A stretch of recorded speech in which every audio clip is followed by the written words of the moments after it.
Hello students, welcome to my channel smart study. उम्मीद करती हूँ आप सब लोग अच्छे होंगे। स्टूडेंट्स, लास्ट क्लास में मैंने आपको इंटीरियर ऑफ द अर्थ के जो कैरेक्टरिस्टिक है उसके पॉइंट्स को पढ़ाया था। इसमें मैंने आपको टेम्परेचर और डेंसिटी को पढ़ाया था, लेकिन आज की इस वीडियो में मैं आपके साथ इंटीरियर ऑफ द अर्थ के जो कैरेक्टर बाकी के हैं, यानी कि प्रेशर और वाइब्रेशन ऑफ सेस्मिक वेव्स, इसको पढ़ाऊंगी। लेकिन स्टूडेंट्स, वीडियो स्टार्ट करने से पहले आपसे एक छोटी सी रिक्वेस्ट है।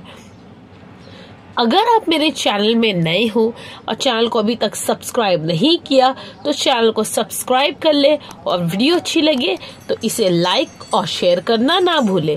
तो आइए स्टूडेंट्स, मैं आपका और ज्यादा टाइम ना लेते हुए आज की अपनी सेशन की शुरुआत देखिए स्टूडेंट्स, अगर हम लोग प्रेशर की बात करें तो प्रेशर जो है वो इंटीरियर ऑफ द अर्थ के ऊपर कैसे असर डालता है। देखिए, pressure condition also increase with depth. जिस तरीके से टेम्परेचर और डेंसिटी जो है वो हम लोग के अर्थ के अंदर यानी कि अर्थ के इंटीरियर में बढ़ती जाती है, क्या होता है, टेम्परेचर और डेंसिटी इंक्रीज होता है।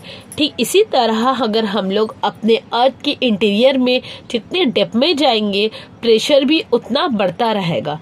ओके, की वजह ये है कि जो हमारी अर्थ की जो इंटीरियर लेयर्स है ये एक दूसरे के ऊपर सजी हुई है। साथ ही साथ हमारी अर्थ की जो इंटीरियर लेयर है वो डिफरेंट मटेरियल से मिलकर बनी है, जिसकी वजह से प्रेशर जो है वो डेप्थ के साथ बढ़ता रहता है।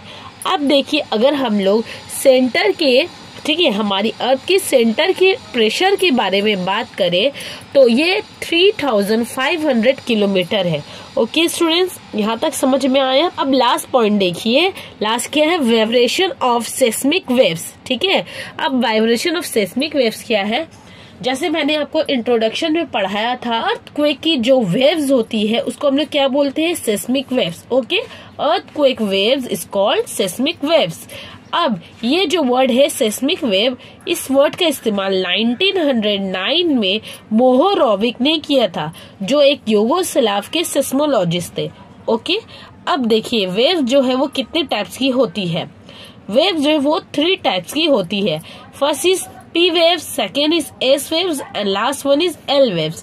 अब मैं इन तीनों को आपको डिटेल से पढ़ाती हूँ। तो देखिए क्या है ये P waves, S waves and L waves। ये स्टूडेंट्स, सबसे पहले हम लोग P waves को देखेंगे।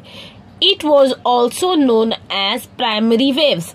P waves को हम लोग प्राइमरी वेव्स कहते हैं। अलावा स्टूडेंट्स, आपको जैसे मैंने इंट्रोडक्शन में पढ़ाया था कि हमारी अर्थ की इंटीरियर जो है वो सॉलिड, लिक्विड और गैस तीनों से मिलकर बनी है। तो ये जो P वेव्स है ये सॉलिड, लिक्विड एंड गैस तीनों से पास हो जाती है।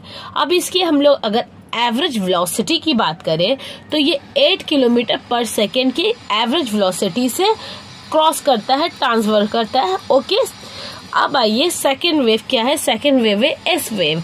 एस वेव को हम लोग सेकेंडरी वेव भी कहते हैं। Okay, secondary waves it was also called. ठीक है, एस वेव्स को हम लोग सेकेंडरी वेव्स ही कहते हैं। इसके अलावा एस वेव्स और भी नामों से जाना जाता है। तो देखिए क्या है, It was also known as sound wave and as transfer और distortional waves। ठीक है, इस वेव को हम लोग साउंड वेव, ट्रांसफर वेव या डिस्टॉर्शनल वेव भी कहते हैं। ठीक है, अब इसकी जो एवरेज वेलोसिटी है वो है 4 किलोमीटर पर सेकेंड। याद रखिएगा सबकी एवरेज वेलोसिटी ये किस किस चीज से ट्रांसफर जा रहा है और इसका अदर नेम क्या है। अब इस वेव जो है वो सिर्फ और सिर्फ सॉलिड से सफर कर सकती है, ट्रांसफर कर सकती है। Now, last one is L waves. It was also called surface waves। ठीक है, L waves को हम लोग surface wave भी कहते हैं। क्यों बोलते हैं, क्योंकि they travel surface of the earth। ये अर्थ के सरफेस से होकर गुजरता है। देखिए आगे क्या है, इसकी एवरेज वेलोसिटी है 3 किलोमीटर पर सेकेंड। ओके स्टूडेंट्स, तो अभी मैंने आपको P waves, S waves और L waves को डिटेल में पढ़ाया। और साथ ही साथ स्टूडेंट्स आज हम लोगों ने इंटीरियर ऑफ द अर्थ के second topic characteristic of the interior of the earth को कंप्लीट किया। ठीक है, तो स्टूडेंट्स आज का मैं अपना सेशन यही खत्म करती हूँ। अगर आपको टॉपिक से रिलेटेड कोई क्वेश्चन या क्वेरीज है तो आप मुझे नीचे कमेंट में लिखना, मैं इसका आंसर जरूर दूंगी। तो मैं मिलती हूँ आपसे अपनी अगले वीडियो में, तब तक के लिए जानकारी हासिल करते रहे, पढ़ते रहे। Thank you, Allah Hafiz.